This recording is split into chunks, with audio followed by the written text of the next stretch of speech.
Olá a todos, retornamos com a nossa conversa sobre financiamento para projetos na região amazônica. Eu sou Andresa Uikawa, consultora jurídica na estruturação de projetos de negócios, de fomento e desenvolvimento, sócia da Advocacia Corrêa de Castro.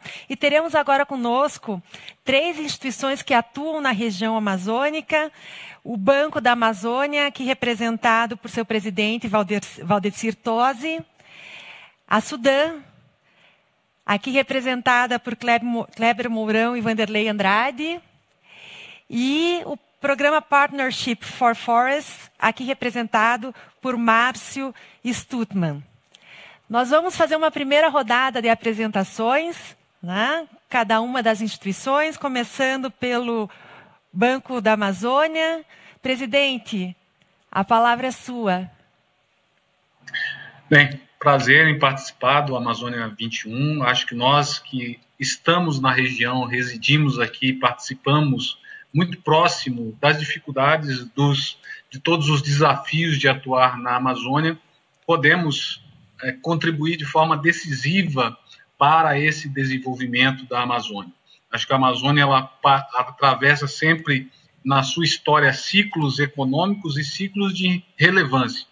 Acho que a Amazônia, de vez em quando, ela sobe na mídia, ela é a bola da vez, digamos assim, e depois ela é esquecida, né? Então, em várias vezes, em vários momentos. Então, a gente acha que ela tem que assumir esse protagonismo e as pessoas darem efetivamente, as instituições darem total importância de forma ininterrupta para a Amazônia. Só assim eu acredito que o desenvolvimento será constante e vai beneficiar todos os 28 milhões de habitantes que moram e residem e que trabalham aqui nessa região há tantos anos.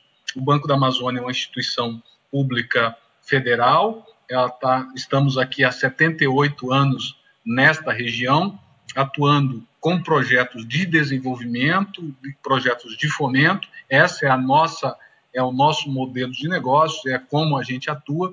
Então, a gente tem muito a contribuir e fazer muitas parcerias com todas as instituições e organismos que queiram investir na Amazônia. Obrigada.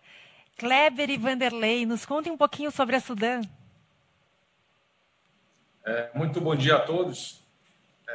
Como já foi dito, me chamo Kleber Mourão, sou economista aqui da Superintendência do Desenvolvimento da Amazônia, Sudã, que é uma autarquia federal criada pela Lei Complementar 124 de 2007, mas que, na verdade, a nossa origem remonta desde a SPEVIA, a Superintendência para a Proteção e Valorização Econômica da Amazônia. Atualmente, nós estamos vinculados ao Ministério do Desenvolvimento Regional e a nossa missão ela é uma missão nobre, que nós temos que promover o desenvolvimento includente e sustentável e reduzir as desigualdades regionais. Esse é inicialmente o que nós temos a dizer.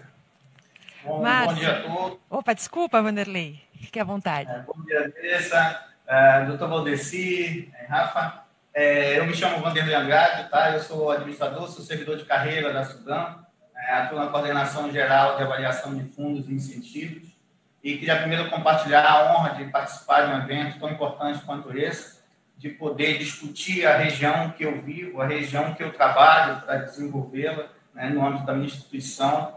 E como o meu colega Kleber já bem adiantou, nós temos uma missão extremamente árdua, né, mas nós estamos aqui, trabalhamos com afinco, no sentido de sempre alcançar esse objetivo, pensando na nossa região, e que é uma região com grande potencial, mas ao mesmo tempo com grandes desafios. Obrigada. Márcio, e o que é o programa Partnerships for Forests? Conte-nos um pouquinho. Bom, olá a todos, muito obrigado pelo convite em participar, uma grande honra estar aqui com vocês todos. O programa Partnership for Forests é executado por 2 empresas, a Palladium, que eu estou aqui representando, e a Systemic. A Palladium é uma empresa que existe há mais de 50 anos, especialista na execução de grandes programas em nome de agências de cooperação internacional, governos de diferentes níveis e grandes corporações privadas. e mais recentemente desenvolvemos também a capacidade para estar estruturando, desenhando e fundos de investimento de impacto, inclusive com estratégias de captação de recursos.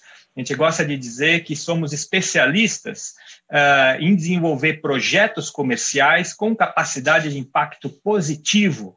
Em outras palavras, é possível gerar valor, gerar caixa, dinheiro, por meio de negócios de impacto positivo, né, ajudando a solucionar os grandes desafios sociais e ambientais que existem.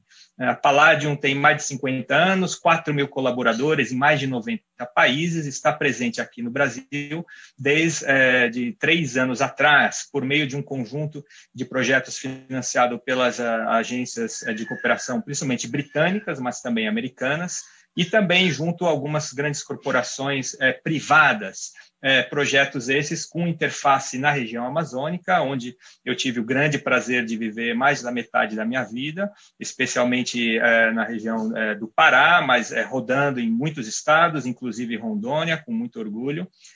E estou hoje baseado em São Paulo, ajudando nessa interface, né, de tradução, de comunicação, de união de pontos para viabilizar um maior aporte de fluxos de capitais para os problemas e potenciais soluções da Amazônia, sempre com viés de agregação de valor, né, de estruturação de cadeias, de conexão de produção com o mercado, oferta e demanda, e daí por diante, agregando valor por meio de benefícios mútuos entre produtores, residentes, compradores, empresas, governos e daí por diante. Obrigada. Senhores, durante esses dias de Fórum Amazônia Mais 21, muitos têm falado que a Amazônia tem pressa. Precisamos desenvolver novos projetos e novos negócios na Amazônia. Queria entender um pouquinho, em cada uma das instituições de vocês, quais os instrumentos de apoio a novos projetos na Amazônia e na região. Começamos pelo Banco da Amazônia. Valdecir, a palavra é sua. O Banco da Amazônia ele é um banco de fomento, novamente falando, né? Então nós atuamos com diversas fontes de recursos, né? A principal delas é o FNO, é um fundo constitucional, que nós atuamos com todos os segmentos, desde os projetos de infraestrutura, que são extremamente necessários, falar em linhas de transmissão, em portos, em aeroportos, em rodovias, isso sempre na iniciativa privada, ou seja, com entidades privadas. Esse recurso ele não financia o Estado, então ele precisa justamente dos projetos de parceria público-privada ou projetos privados de investimento. E também atuamos em pequenos negócios, né? Ou seja, mesmo um pequeno produtor rural, um pequeno empreendedor urbano ou rural, ele pode ter acesso a essa fonte de recursos, que é uma fonte de recursos subsidiada, extremamente barata, com prazos bastante alongados, adequados ao projeto. E isso é que geralmente viabiliza os negócios da região. Hoje, essa fonte de recurso representa aí 63% de todo o recurso de fomento que é internalizado na região amazônica.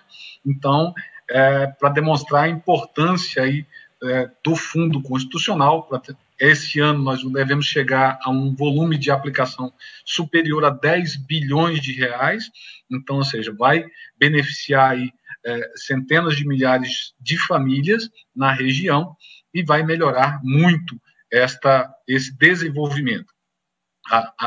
O arcabouço do Banco da Amazônia para o desenvolvimento é tentar justamente aliar a parte do banco, em que observa toda a parte do crédito em si, do retorno da inadimplência, e a parte do desenvolvimento ambiental, social. Então, casar esta união e transformar efetivamente no sustentável é um grande desafio, mas o banco já assume esse desafio há muitos anos e temos tido muito sucesso até então. Obrigada. E as ferramentas da Sudam de apoio a projetos na Amazônia? Valdecir, Clever, desculpe. Vanderlei e Clever, por favor. Bem, coube a mim e ao colega Vanderlei falar um pouco sobre as possibilidades de financiamento de projetos para o desenvolvimento da Amazônia nesse painel proposto que trata do financiamento de projetos para a Amazônia. Nesse sentido, visando cumprir a missão institucional da Sudam, que, como já falei, é promover o desenvolvimento includente e sustentável da Amazônia Legal, contribuindo para a redução das desigualdades regionais, nós possuímos 3 instrumentos. Nós temos o Fundo de Desenvolvimento da Amazônia, o FDA, nós temos os incentivos fiscais e nós temos também o Fundo Constitucional de Financiamento do Norte, o conhecido FNO, que é operado pelo nosso parceiro, o Banco da Amazônia.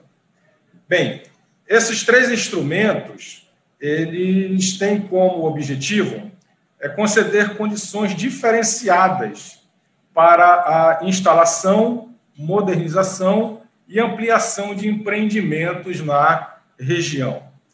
Então, através dessas condições diferenciadas, o nosso propósito é favorecer o crescimento da atividade econômica, gerar novos postos de trabalho, elevar a circulação de renda, aquecer a demanda da sociedade por bens e serviços, de forma que essa engenharia toda possa promover um ciclo virtuoso em nossa região e assim nós possamos gradativamente oferecer à nossa sociedade, à nossa população, uma melhor condição de vida, o nosso tão esperado desenvolvimento. É óbvio que esse desenvolvimento que nós pretendemos implementar na região, ele é um desenvolvimento que ele deve articular, ele deve pensar de maneira articulada 3 aspectos. O aspecto econômico, o aspecto social e o aspecto ambiental. Então, os projetos que nós pretendemos, ou que nós podemos financiar com esses 3 instrumentos da Política Nacional de Desenvolvimento Regional, eles vêm nesse sentido, do desenvolvimento sustentável. Bem, para cumprir essa missão institucional, nós temos como referência 2 instrumentos. O primeiro deles, ou um deles, é a Política Nacional de Desenvolvimento Regional, a PNDR, que ela visa visualizar, promover ações que vão estimular o crescimento e a geração de renda, resultando na melhoria da qualidade de vida.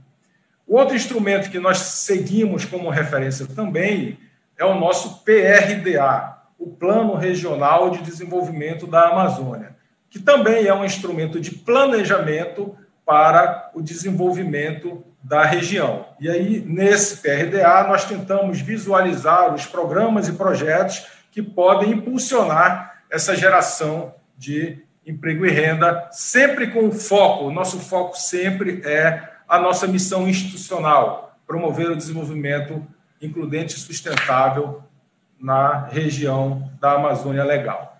Bem, na sequência, eu trago aqui um quadro que ele mostra o nosso orçamento dos instrumentos de ação da Sudam. Então, esse quadro aqui, nós colocamos os últimos 10 anos, pensamos no período de 2011 a 2020, e a gente percebe aqui que a dotação orçamentária do Fundo de Desenvolvimento da Amazônia, o FDA, nesses 10 anos foi de 10 bilhões, o que dá uma média de 1 bilhão ano para investimentos em projetos infraestruturantes na nossa região. O orçamento do FNO, ele foi, nesses 10 anos, 2011 e 2020, de 74 bilhões, o que dá uma média ano de 7 bilhões para aplicação em nossa região. E no que se refere aos incentivos fiscais, nós temos a projeção dos gastos tributários, e essa projeção, nesse período de 10 anos, nos dá a dimensão de 24 bilhões em renúncia tributária em função desses incentivos fiscais. Portanto, nós percebemos que, em um período de 10 anos, os 3 instrumentos que nós dispomos para trabalhar o desenvolvimento na região, esses 3 instrumentos, eles disponibilizaram para a nossa região algo em torno de 109 bilhões de reais. É uma cifra significativa que dá algo em média em torno de 10 bilhões de reais para estímulo à atividade produtiva em nossa Amazônia. Como bem foi dito aí pelo nosso presidente do Banco da Amazônia, o senhor Valdeci, o FNO ele é um instrumento que concentra uma parcela mais expressiva dos instrumentos. Historicamente, o FNO ele concentra mais de 50% do valor do orçamento destinado aos instrumentos da PNDR. Mas, na frente, a gente vai demonstrar que isso ocorre também em função de que o FNO ele acaba se tornando um instrumento mais democrático. Bem, na sequência, falando um pouquinho especificamente do Fundo de Desenvolvimento da Amazônia, eu posso assim adiantar para os senhores que o Fundo de Desenvolvimento da Amazônia ele tem como propósito atrair empreendimentos infraestruturantes para a região, melhorando a atratividade sobre a indústria, sobre o comércio e sobre os serviços em geral. Então, a prioridade do FDA são projetos infraestruturantes, são grandes projetos. Aí, obviamente, que sendo recurso público, tem todo um amparo legal que a gente tem que seguir na análise dos projetos. Especificamente, eles são destinados a empreendimento dos setores de infraestrutura, estruturantes em serviços públicos e em empreendimentos produtivos. E, obviamente, que esses empreendimentos devem, obrigatoriamente, estar localizados na Amazônia Legal. O fluxo do FDA ele deve ser apresentado à Sudam uma consulta prévia, e no caso de aprovação da consulta prévia, então, a emissão do termo de enquadramento, e a partir desse termo de enquadramento, o projeto, o empreendimento, ele busca um agente operador para analisar a viabilidade econômica financeira desse projeto. Nesse sentido, o Banco da Amazônia tem sido o nosso parceiro, tem sido esse agente operador aqui do FDA. E feito isso, então, a emissão de um termo de aderência do projeto. O FDA ele financia até 80% do investimento total do projeto. Então, ele financia um percentual bem significativo. E, como histórico, eu posso dizer que o FDA, apesar de ter uma carteira relativamente reduzida de projetos, foram 17 projetos ao longo dos últimos anos, mas o FDA tem projetos de significativa relevância para a região. O FDA, ele majoritariamente, ele tem financiado o setor de energia, e nós haveremos de concordar que o setor de energia ele significa desenvolvimento. Não há como pensar desenvolvimento sem levar energia para as nossas mais remotas regiões aqui da Amazônia. Então, como exemplo, eu cito aqui que nós financiamos 2 usinas hidrelétricas, a de Santo Antônio, aí em Porto Velho, e a de Pimenta Bueno, também em Rondônia. Além disso, nós financiamos a construção de 3 milhões de transmissão. Foram 713 quilômetros de Oriximiná, no Pará, a Macapá, no Amapá, mais 527 quilômetros de transmissão de Tucuruí, no Pará, a Jurupari, no Amazonas, e outros 586 quilômetros de linhão de transmissão de Oriximiná, no Pará, a Itacoatiara, no Amazonas. Isso aqui é de grande relevância para a nossa região, porque energia, como eu já disse, é desenvolvimento. Bem, avançando um pouquinho mais e chegando aos incentivos fiscais, que é o outro instrumento muito importante que nós temos aqui conosco na Sudam, os incentivos fiscais ele tem como mote atrair investimentos para o setor industrial, estimulando a verticalização da produção, a agregação de valor ao produto, e também na oferta de melhores condições de emprego e renda para a sociedade. Então, o incentivo fiscal é no sentido de trazer indústria para cá, para que a gente deixe de ser um mero produtor ou um potencial produtor de commodities ou de produtos primários semi-elaborados e passar a exportar, a produzir bens de alto valor agregado. Esse acaba sendo um dos motes do incentivo fiscal. Nós temos 3 modalidades de incentivos fiscais vigentes hoje na superintendência. Nós temos o que é mais utilizado, chama-se redução fixa de 75% do imposto de renda sobre pessoa jurídica. Nós temos a isenção do imposto de renda pessoa jurídica para os produtos pertencentes ao programa de inclusão digital. E nós temos também a modalidade de reinvestimento de 30% do imposto de renda sobre pessoa jurídica. Então, sem dúvida alguma, esses instrumentos de incentivos fiscais, ele exerce uma atratividade muito grande sobre os empreendimentos que pensam, que projetam se instalar na região, porque realmente eles fazem uma boa diferença. A modalidade de projetos pode ser com projetos de implantação, de diversificação, ampliação, modernização, enfim, todo tipo de projeto que vem conciliando, como já falei, econômico, social e o ambiental, eles serão bem-vindos e encontrarão recursos para serem financiados. Bem, os incentivos fiscais, eles são destinados... Desculpe interrompê-lo um pouquinho, mas conhecendo já um pouco dos instrumentos governamentais que você trouxe, a gente precisa de um tempinho para escutar um pouquinho sobre os instrumentos privados, né, que a Palladium vem tratando. Então, eu peço desculpas, mas vou te interromper um pouquinho para a gente escutar pouquinho sobre os instrumentos privados ou de captação no exterior que o Márcio tem para falar. Ok. Depois voltamos. Bom, do lado do setor privado, existe um grande interesse, crescente, na verdade, no investimento de capital com potencial de retorno não só econômico e financeiro, mas também de bem-estar social e de conservação ambiental. E é nesse interim que a Palladium tem se especializado na nossa região amazônica. Esse programa executado em nome do governo britânico visa acelerar, incubar e acelerar negócios rurais que não têm ainda a maturidade comercial. É um processo de aceleração que recebe aportes de 1 a 7 milhões de reais até se tornarem ou chegarem num status, né, bancável, que pode chegar no BASA, que pode chegar em outras agências financeiras mainstream para acessar um capital maior.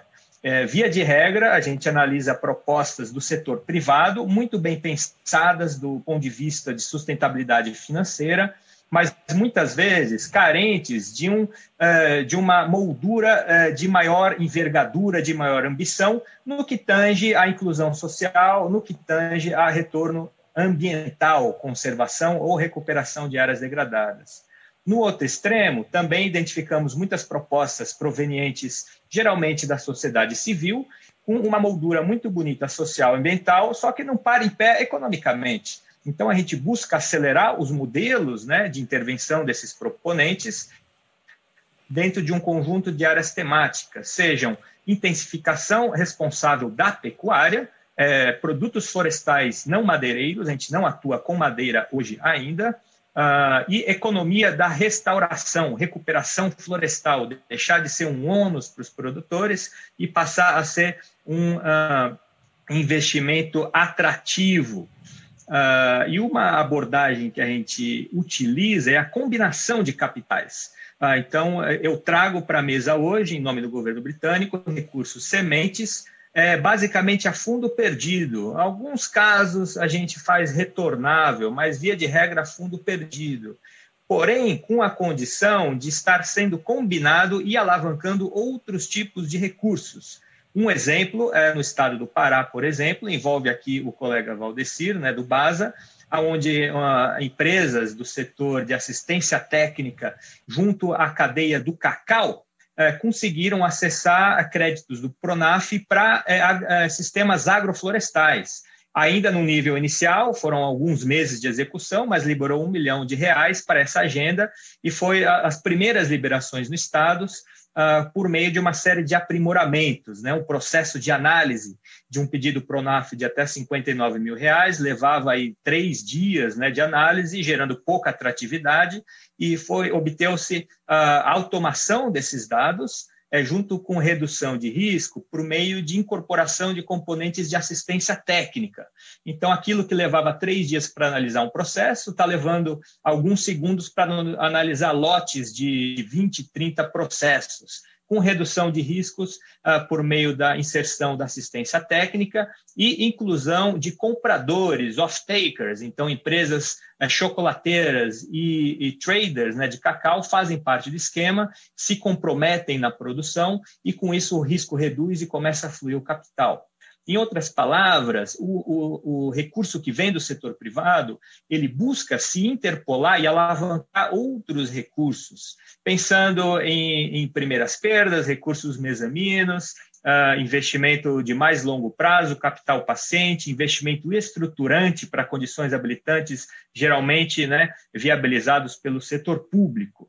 Então, existe uma onda crescente de investimento de impacto, um interesse muito grande em contribuir para a região da Amazônica por meio de desenvolvimento econômico e social, includente com geração de impacto positivo. Isso pode se dar por meio de intervenções em diferentes tipos de paisagens amazônicas. Por exemplo, as áreas ainda com pouca interação humana, ou pouca presença, aquele tapetão verde, produtos florestais, né? O grande potencialidade. Áreas onde existe uma dinâmica muito forte no uso do solo, com conversão intensa de florestas, com áreas produtivas, uma abordagem de produzir e conservar simultânea por meio de boas práticas pecuárias, por exemplo. E, por fim, nas áreas onde a matriz florestal já foi em grande parte perdida, existem enormes oportunidades por meio de investimento com capacidade de regeneração da floresta. Sistemas agroflorestais é um grande potencial, cacau é um grande potencial, mas isso para a gente se limitar numa única cadeia, ela pode ser replicada em várias outras. E, por fim, uma série de empresas estão nos buscando também para pegar orientação de como poderiam desenvolver novas estratégias de investimento, mudando um pouco um modelo de investimento de filantropia, que muitas fazem por meio de suas fundações, por um modelo de investimento de impacto, onde uma determinada intervenção tem muito mais chances de ter vida própria por meio de sustentabilidade financeira, por meio da inserção no mercado de uma forma ética, de uma forma coerente, de uma forma inclusiva.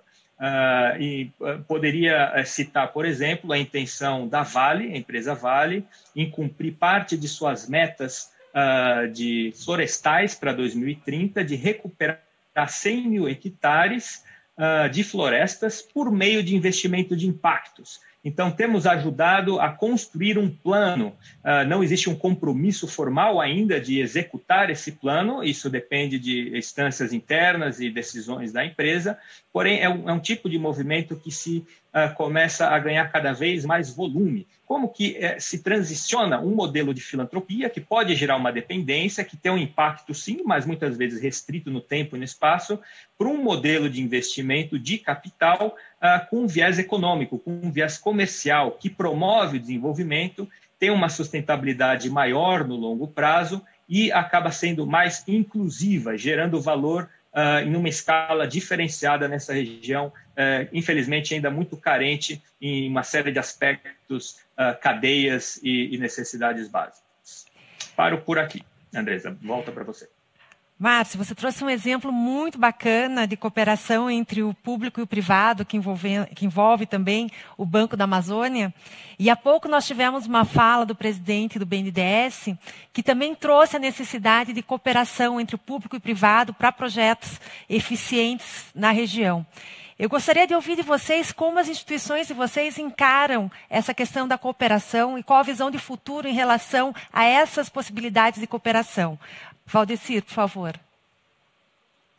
Bem, primeiramente, o Banco da Amazônia já opera nesse modelo de parcerias e de cooperação, já envolvendo a própria Sudan, que é a orientadora de aplicação dos recursos do FNO, do FDA, que o banco opera, mas envolve também as secretarias de Estado, as assistências técnicas públicas e as integradoras, né? Nós temos vários exemplos de sucesso, e não exemplos pontuais, mas sim de um volume significativo. Vou dar um exemplo aqui de algumas parcerias que a gente fez, até para exemplificar para quem está nos assistindo. Na cultura do Dendê, por exemplo, nós tínhamos um contingente aqui próximo de Belém, de uma população que tinha uma renda abaixo de um salário mínimo, mas que trabalhavam na atividade agrícola. A gente fez uma parceria com uma integradora, ou seja, uma indústria de dendê, de óleo, mas para o plantio do dendê. Só que o plantio do dendê tem uma maturação aí de 3 anos. E, geralmente, essa maturação é o risco em que esse produtor, que ainda não está totalmente aderente a essa nova cultura, ele possa abandoná-la, né? Então, a gente criou um modelo de custeio desta atividade em que previa o pagamento salarial. É quase como um pagamento salarial para a família, para ela prestar a manutenção daquela cultura. E a integradora fazia o processo de fiscalização e de orientação técnica. Então, foi uma parceria de muito sucesso. Foram mais de 300 famílias envolvidas nesse projeto, em que saíram de um salário mínimo e passaram hoje, elas têm salários médios em torno de 4 a 5 mil reais, ou seja, uma condição de vida completamente diferente, ambientalmente sustentável, correto, numa área que era uma área degradada de pecuária intensiva, extensiva, e agora é um projeto integrado numa parceria que houve a entidade privada, a integradora, havia a parceria da assistência técnica pública juntamente com a assistência técnica privada e um modelo, né, a construção de um modelo que orientasse esse micro e pequeno produtor para olhar um pouco mais adiante, porque o que acontece muito é uma questão cultural, que você tem que vencer, e para vencer isso você tem que demonstrar na prática que isso vai funcionar lá na frente. A mesma coisa a gente está fazendo agora com outros parceiros já na Ilha do Marajó. Na Ilha do Marajó tem um cultivo de açaí natural, que hoje é utilizado o extrativismo. O extrativismo é importante para a região, é uma fonte de renda, mas é uma fonte de renda secundária. E o extrativismo, em toda parte do mundo, ele praticamente não existe mais, porque economicamente não é viável. Mas se você intensificar, se você criar um modelo de intensificação, então o banco, juntamente com as assistências técnicas do Pará, juntamente com ONGs parceiras, estão trabalhando a intensificação. Aí entra o capital externo e o capital parceiro nestas ONGs para ajudar este componente, esses produtores rurais, a se intensificar o cultivo do açaí, né? Então você intensifica fazendo corte e abrindo espaço para a luz entrar e ter uma maior produção. Onde não tem uma tanta intensificação, você plantar e intensificar. Onde você já tem o açaí nativo, você adubar e criar uma produção mais constante. Então você criou essas alternativas que para este caboclo tradicional da região não existia. Aí você traz a tecnologia. Eu acho que não existe desenvolvimento na Amazônia sem a tecnologia de produção, sem as parcerias que são muito relevantes. A Palladio aí é um exemplo, né? Nós temos essa parceria que iniciamos agora com o cultivo do cacau. O cacau também é um potencial enorme na nossa região aqui da Transamazônica, do sul do Pará e também em Rondônia. Então, ou seja, tem um potencial de você intensificar essa produção, tecnificar ela com o apoio do Fundo Constitucional, do FNO, do Banco da Amazônia, da assistência técnica, das ONGs e das integradoras, das empresas que vão adquirir o produto pronto ao final. Então, através desse processo, e assim, olhando muito este viés de sustentabilidade global, olhando essa sustentabilidade onde que tenha viabilidade econômica. Não adianta a gente falar em sustentabilidade sem a gente falar no viés econômico. Às vezes você tem projetos que é muito bonito, que é muito lindo de você olhar, de você falar no papel. Eu sempre uso esse exemplo, o pessoal fala, vamos catar sementes na floresta para fazer biojoias e tal. Isso é importante? Até é importante, mas isso é uma renda que não representa nem 10% do que a pessoa precisa para sobreviver. Então, se a gente não intensificar, não tecnificar, não utilizar maneiras mais modernas para trazer essa população para um outro mundo, dificilmente isso vai ter futuro econômico, né? O futuro ambiental até tem, mas o futuro econômico não. Então, se a gente não conseguir casar esses eixos, a gente não vai trazer efetivamente o desenvolvimento sustentável para a prática na Amazônia. Obrigada, Valdecir. E Kleber e Vanderlei, como que a Sudan tem atuado nessas cooperações? Legal. Bom, isso é muito importante, foi muito bacana esse questionamento, que aí nos dá a possibilidade de falar de um item que nós não abordamos, né? A Sudan, como autarquia federal, ela dispõe de orçamento, né, da OGU, e nós temos ações, a Sudan tem uma ação muito forte, né, em convênios, né, em transferências voluntárias, e outras ações voltadas também para microempresas, como desenvolvimento de APLs, né? Vou dar um exemplo aqui, por exemplo, uma rota do açaí, onde a gente discute, tem toda uma atuação, né, podendo ir desde da simples transferência de recursos, e aí são recursos a fundo perdido, né, como que se deixam, não estou falando de crédito, tá? Para dar um exemplo. Então, hoje nós entendemos, nós temos muita clareza da importância da parceria, tá? Mas essa clareza, ela precisa e ela está refletida em ações. Aí eu vou dar mais um outro exemplo. No momento, está em tramitação no Congresso Nacional o projeto de lei que aprova o Plano Regional de Desenvolvimento da Amazônia, o PRDA. E esse plano ele tem um grande diferencial. Ele traz em si uma carteira de projetos. Tá? Essa carteira de projetos ela foi construída em conjunto com os governos estaduais, né? Tivemos audiência pública, eles encaminharam esses projetos foram ranqueados dentro de uma lógica da Política Nacional de Desenvolvimento Regional, e Andressa, eu aproveito aqui para colocar muito forte essa questão, né? A gente, às vezes, vê em cada de financiamento, ok, estamos falando de dinheiro, mas a gente sempre tem que ter muito claro que nós estamos falando de instrumentos, sejam fiscais ou financeiros, que existem dentro de uma Política Nacional de Desenvolvimento Regional. Então, essa carteira de projetos do PRDA, para você ter uma ideia, tem mais de 200 projetos. Né? E tão logo essa carteira foi concebida, em parceria com os governos estaduais, nós iniciamos uma fase que foi justamente, dada essa carteira de projetos, o que aqui pode ser feito via parceria. É claro que aqui eu estou me referindo basicamente a parcerias público-privadas, né, que é uma das formas, né, o Dr. Valdecir abordou uma questão de parceria, eu dei aqui o exemplo de rotas, de transferências voluntárias, dentre outras que a gente desenvolve, tá? Mas essa dos projetos, nós temos projetos de caráter estratégico. E o que nós fizemos? Um processo inicial já de negociação com o BNDES, onde nessa parceria, nesse acordo de cooperação, nós vamos nos debruçar nesses projetos e vamos ver aqueles que têm perfil de parceria, né?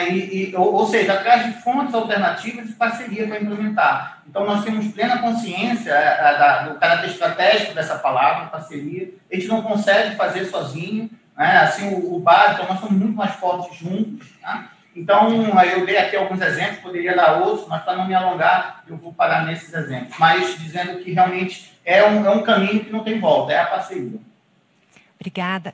Márcio, vou te fazer uma pergunta que acho que não é uma curiosidade só minha, mas de muitos, em relação a esses investimentos estrangeiros, né? Qual o tipo de retorno que esses investidores buscam? É um retorno apenas social ou realmente buscam rentabilidade? Enfim, pode esclarecer um pouquinho para a gente?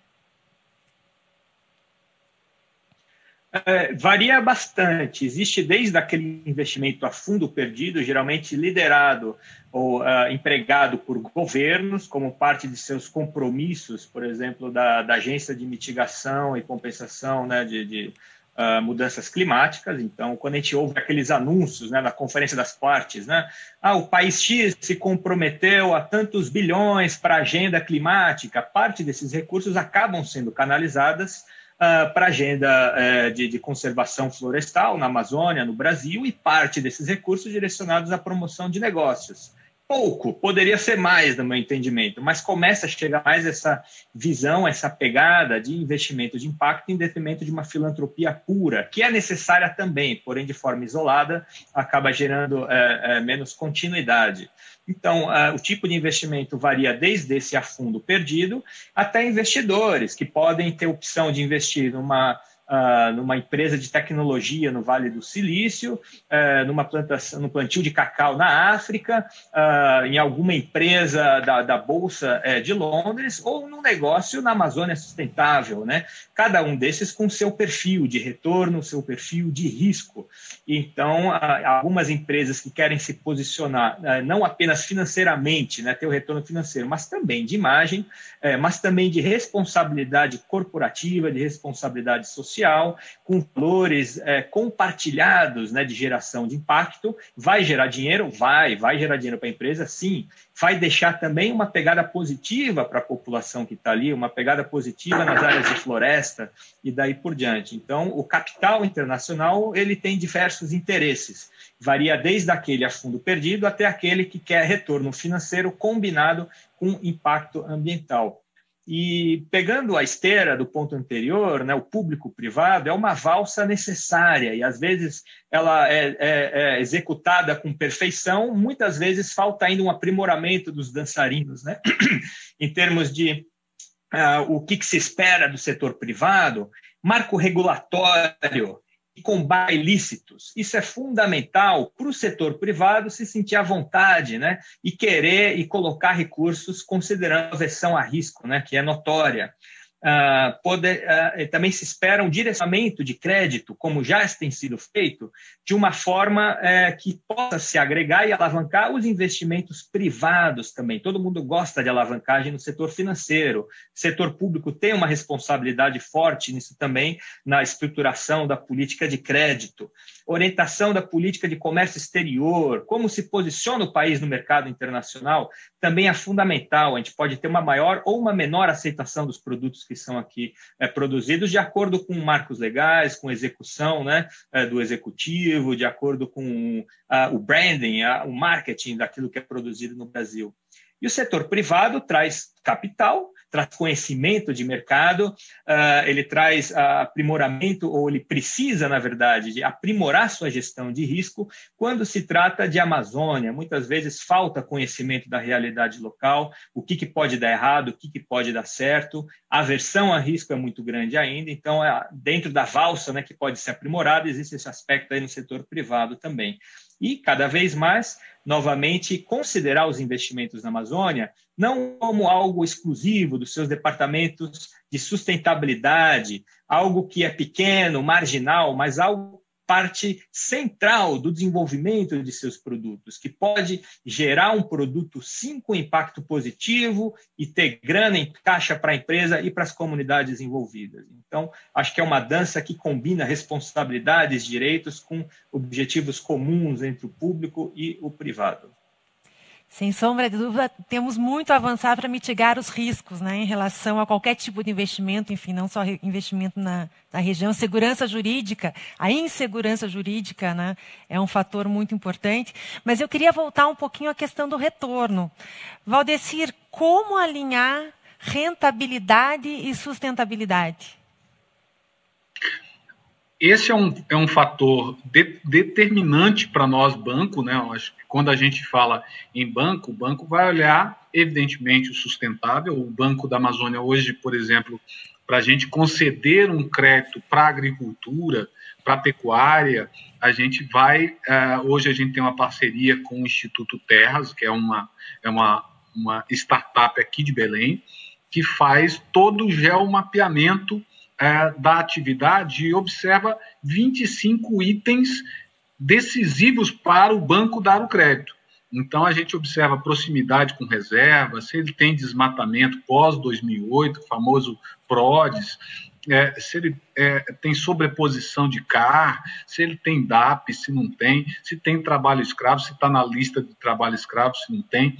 Então, ou seja, se a área está embargada, se não está. Então, ou seja, a gente observa todos esses itens antes de você conceder o crédito. Então, para a concessão do crédito na Amazônia, há todo um arcabouço de risco que é muito maior do que você conceder no Sul-Sudeste. Isso causa um custo adicional para esta região. E aí você tem que trabalhar a forma de casar realmente Porque muitas vezes você vai produzir um determinado produto na Amazônia e tem toda a questão de energia, de infraestrutura, de meios de transporte, de comunicação, que podem ocasionar uma dificuldade ou uma não competitividade deste produto no mercado. Porque não adianta você falar, olha, é lindo, é maravilhoso, tem um selo da Amazônia e por causa disso tem venda garantida no mercado externo. Esse produto é regional? Não, não tem. Ele só vai ter se ele for competitivo. Ou que ele tenha diferenciais que não só aquele selo da Amazônia. O selo da Amazônia é um diferencial? É claro que é um diferencial. Você ter um selo sustentável da Amazônia e tal, é muito bacana. Mas, para se tornar viável, ele tem que ter preço competitivo, ele tem que ter tecnologia competitiva. Então, ou seja, é um processo como qualquer outro, mas feito numa região diferenciada.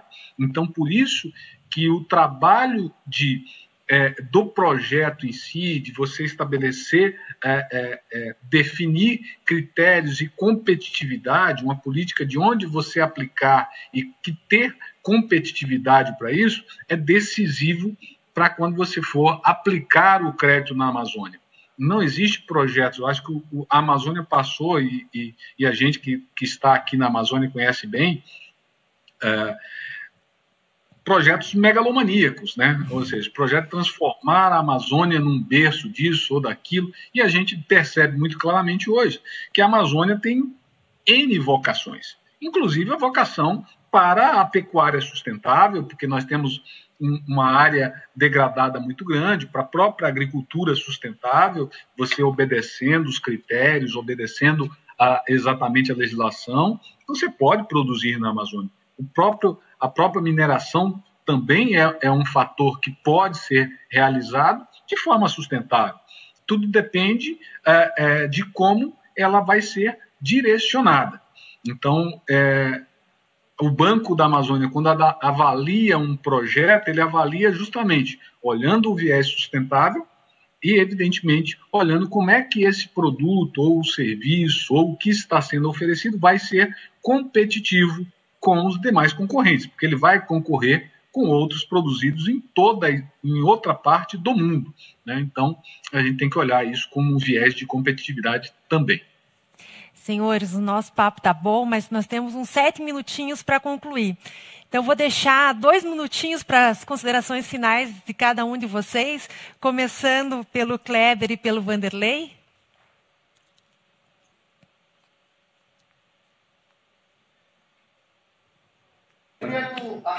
Olá, agora. Microfone desligado. Bom, Andressa, considerando o tempo curto, eu vou ter alguns pontos aqui que eu entendo que são bem importantes e de uma forma bem breve. Tá? Nós falamos aqui, o meu colega Cláudio demonstrou, né, o Dr. Valdeci também, e alguns recursos públicos direcionados para a nossa região. Tá? Mas a gente precisa deixar bem claro, né, a importância desses recursos, tendo em vista justamente essa última pergunta que você colocou, né? Rentabilidade e sustentabilidade. O Banco da Amazônia, assim como a Sudam, ela tem uma série de preocupações e exigências que são cumpridas, sob pena, inclusive, de não ter projeto aprovado, né? Todas aí o doutor Valdeci brilhantemente já relacionou. Mas o que precisa ficar claro é que quando nós estamos falando de uma região periférica, como é o caso da Amazônia, né, nós temos algumas características inerentes a essa região que são conhecidas tecnicamente como falhas de mercado. Tá? E são justamente essas falhas, a existência dessa falha de mercado que justifica a existência desses instrumentos. Porque a busca pela rentabilidade, como o doutor Valdeci colocou, da mesma forma, nós pode apresentar um projeto extremamente sustentável, mas que não tem retorno. Né? Então, não existe, ou seja, você sabe que não vai haver aquele repagamento e aquele projeto não vai andar. Então, esse desafio de confrontar essas duas dimensões, elas são importantíssimas, não abrimos mão, em hipótese nenhuma, da questão da sustentabilidade ambiental. Mas são esses instrumentos, né, essa característica da Amazônia, que precisa de instrumentos diferenciados exatamente porque todos nós sabemos, pelo menos quem estuda um pouquinho de economia sabe que empresas localizadas em regiões periféricas tende a ter uma preferência pela liquidez maior e uma rentabilidade menor. Então, em tese, é muito fácil acontecer de nós termos projetos não tão rentáveis e que nós precisamos de mecanismos para compensar, né? Então, essa preocupação ambiental, ela está refletida no caso da Sudan, inclusive a gente vem pensando sobre a questão dos green bonds, né? Sobre ter títulos de dívida, no caso das nossas eventos, dos projetos financiados anteriormente, com critérios da ESG embarcados, mas são coisas que estão sendo estudadas e que convergem justamente para essa preocupação da sustentabilidade com o retorno. Obrigada. Márcio? Bom, agradecer, né, já indo para os finalmente, ressaltando o ponto inicial de que é sim possível ganhar dinheiro e, ao mesmo tempo, resolver os grandes problemas sociais e ambientais. Isso é válido em várias regiões do mundo, mas é particularmente importante e viável na Amazônia, pelas suas potencialidades, pelas suas características, pelo povo empreendedor que existe ali. Agora, para fazer isso, há necessidade de investimento, há necessidade da valsa público-privada ser efetiva, há necessidade de ser especializado no aprimoramento de modelos, né? A gente tem que ter sustentabilidade financeira, a gente tem que ter produtos de qualidade, a gente tem que ter processos eficientes. Tudo isso se faz ganhando experiência, tudo isso se faz analisando o que já existe de melhor no mundo. Ou seja, é necessário pensar e estruturar muito bem como fomentar esse tipo de desenvolvimento que todos nós queremos e sabemos que é possível. Ele não acontece espontaneamente.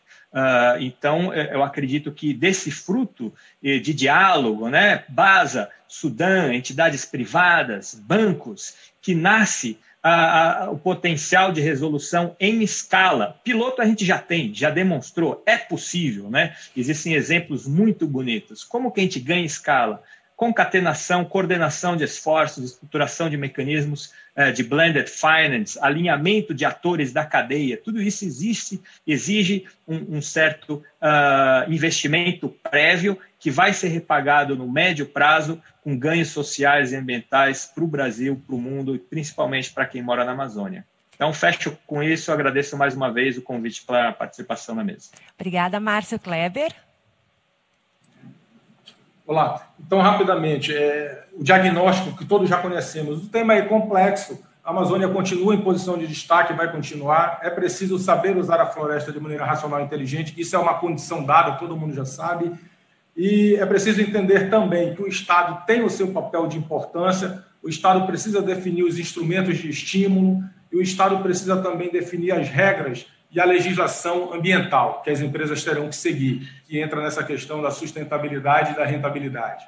Bem, dito isso, o ambiente é muito mais complexo do que a gente está discutindo aqui, porque hoje já se fala em nova economia, que é a passagem de uma economia sustentada na indústria para uma economia sustentada em serviços, serviços basicamente sustentados pela tecnologia, por inovação, por ciência. Então, a gente ainda está um passo atrás ainda nessa discussão, porque a gente precisa avançar para essa nova economia. E essa nova economia pressupõe investimentos maciços em educação, em tecnologia, em ciência, em inovação, e aí fica essa reflexão para todos nós, para as instituições, enfim, para o fórum, para que seja um assunto ainda que a gente tem muito a debater. Muito obrigado e fiquemos com Deus. Obrigada, Kleber. Valdecir? Não. Primeiramente, eu acho que faço muito comum as demais falas do Márcio, do Kleber, do Vanderlei. Eu acho que não há uma solução única. A Amazônia ela é muito complexa e tem várias realidades. Isso que as pessoas, principalmente entidades de fora, do próprio Brasil, precisa compreender e entender mais a Amazônia. Ou seja, quando a gente fala em Tocantins, Rondônia, e Mato Grosso é uma realidade. Quando você olha o Pará, são várias realidades dentro de um estado. Quando você fala o Amazonas e Zona Franca, são diferentes. Roraima é um outro hemisfério. Então, ou seja, a gente precisa conhecer bem estas realidades e sair buscando soluções que se adequam a cada uma dessas realidades. Por isso que as parcerias são importantes, por isso que o trabalho conjunto, governo, entidades privadas e produtores é muito importante para justamente que os recursos e as intenções, né, eu acho que nesse momento que a Amazônia está no auge da importância, há muitas iniciativas, e o que a gente preza muito é que essas iniciativas sejam permanentes, ou seja, que não venham e façam um modelo ou um piloto, foi bacana, foi um piloto, divulgo externamente e depois eu vou embora, volto para o meu país, volto lá para a região sul-sudeste e novamente ficamos à mercê dos recursos já governamentais que são aplicados aqui pela Sudam, pelo Banco da Amazônia e por outras entidades. Então, a gente precisa desse reforço e desse trabalho contínuo na Amazônia para que, efetivamente, o desenvolvimento sustentável seja uma permanente para a nossa região e para essa população que tanto precisa. Obrigada, Valdecir. Obrigada, senhores. Obrigada a todos que nos assistiram. Nós faremos um pequeno intervalo agora, retornando às 14 horas. Quem quiser mais informações sobre a programação, por favor, acesse o site amazonia21.org. Obrigada e um bom dia.